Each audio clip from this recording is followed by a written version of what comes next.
Okay. Food food అంటే అదొక emotion అండి. So yeah! కాదు, టిఫిన్స్ పక్కన నుంచి వాళ్ళది కాదు, ఇంట్లో చెల్లి దగ్గర. ఇంట్లో చెల్లి దగ్గరేనా? అయితే పర్లేదు. ఇంట్లో ఫుడ్ మన ఫుడ్ అన్నమాట. ఇప్పుడు మనం 'రాబిన్ హుడ్' గురించి మాట్లాడదాం. ఆహ్, ముందుగా ఇక్కడికి వచ్చిన వాళ్ళందరికీ థ్యాంక్ యూ సో మచ్ అండి. So March 28 summer cinema, first cinema. డెఫినెట్గా నేను కాన్ఫిడెంట్గా నేను ఆర్ఆర్తో చూసుకున్నానండి సినిమా. నేను చాలా కాన్ఫిడెంట్గా ఉన్నా సినిమా బ్లాక్ బస్టర్ కొడతామని. ఎందుకు అంటే బేసిక్గా నాలోనే ఒక పెద్ద క్రిటిక్ ఉన్నాడండి. నాకు మామూలుగా అందరూ గ్యాప్ వచ్చింది, చాలా టైం పట్టింది అంటారు కదా. సో నాకేంటంటే నాలోనే చాలా పెద్ద క్రిటిక్ ఉన్నాడు. ఏది ఒకసారి చేస్తే సాటిస్ఫాక్టరీ అనిపించదు, అరే ఇదేంటి ఇలా ఇలా ఉంది, మళ్ళీ చేద్దాం అని చెప్పి రీవర్క్ చేస్తానండి. నాకు దీనికి చాలా మంచి టైం కూడా దొరికింది. So I strongly believe this is my my my my best work till date. So ఒక సినిమా సక్సెస్ అవ్వడానికి చాలామంది కారణం ఉంటారండి. ఎందుకంటే ఈ సినిమాకి ఇంత బాగా రావడానికి రీజన్ అయితే మా ప్రొడ్యూసర్ రవి గారు, నవీన్ గారు, వీళ్ళే కనుక లేకపోతే, అంటే కథ చెప్పినప్పుడు ఇంత స్పాన్ ఉందని చెప్తే మేము కథను నమ్మి సినిమా చేస్తాం, బడ్జెట్లు కాంబినేషన్లు నమ్మి కాదు. సో నీకు కథ నచ్చింది మాకు, సో నీకు ఎంత స్పాన్ ఉన్నా ఓకే అని ఇప్పటి వరకు నో క్వశ్చన్స్ ఆస్క్డ్ అండి. So thank you so much Ravi sir and Naveen గారు. సో మీరు లేకపోతే మాత్రం సినిమా ఇంత బాగా వచ్చేది కాదు, నేను ఇంత కాన్ఫిడెంట్గా ఉండేవాడిని కాదు సార్.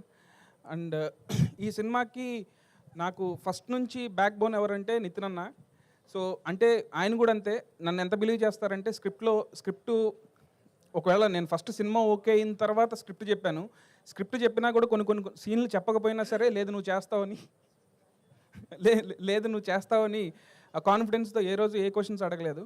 అండ్ నాకు లాస్ట్ మినిట్లో ఒక ఈ సినిమాలో హీరోయిన్ చేంజ్ అన్నప్పుడు కూడా, చేంజ్ అయిన సిచ్యువేషన్ వచ్చినప్పుడు కూడా నేను లీలాని అప్రోచ్ అవ్వగానే తన విని అసలు బ్లైండ్గా ఈ సినిమా చేస్తున్న వెంకి, డెఫినెట్గా నాకు ఈ సినిమా కథ నచ్చింది and I love your direction అని చెప్పి సినిమా ఓకే చేసినందుకు Leela thank you so much Leela. And నేను రాజేంద్ర ప్రసాద్ గారికి చిన్నప్పటి నుంచి చాలా పెద్ద ఫ్యాన్ అండి. మా నాన్నగారు కూడా ఆయన సినిమాలు తీసుకెళ్ళేవాళ్ళు అన్ని సినిమాలకి. సార్ ఈ సినిమా మాత్రం మిమ్మల్ని ఊహించుకొని రాశాను sir. Jon Snow character Janardhan Sunnipenta నుంచి ఆయన ఏజెంట్ జాన్ స్నోగా మారి ఈయన ఎంత ఫన్ చేస్తారనేదే సినిమాలో మీరు అందరూ చూడాలండి. అండ్ ఒకటి మాత్రం కాన్ఫిడెంట్గా చెప్తున్నాను అండి, ఈ సినిమా సక్సెస్ అయితే నా టీమ్ ఆఫ్ టెక్నీషియన్స్, నా టీమ్ ఆఫ్ ఆర్టిస్టులు అందరూ పార్ట్ అండి. సినిమా ఏదైనా తేడా జరిగితే నేను ఒక్కడనే కాదు, మీరందరూ నన్ను వేసుకోవచ్చు. ఎందుకంటే నేను అంత కాన్ఫిడెంట్గా ఉన్నా సినిమా డెఫినెట్గా బ్లాక్ బస్టర్ కొడుతున్నాం అనే కాన్ఫిడెన్స్ ఉంది నాకు. సో సినిమా సక్సెస్కి నా వెనకాల ఉన్న వాళ్ళు, నా టీం డిఓపి శ్రీరామ్ గారు, నా ఎడిటర్ కోటి అండ్ నా music director GV Prakash and నా ఆర్ట్ డైరెక్టర్ రామ్ కుమార్ గారు, ఇలా నాతో పాటు ఉన్న మా ఏడీస్ అందరూ కూడా చాలా బాగా కష్టపడ్డారండి.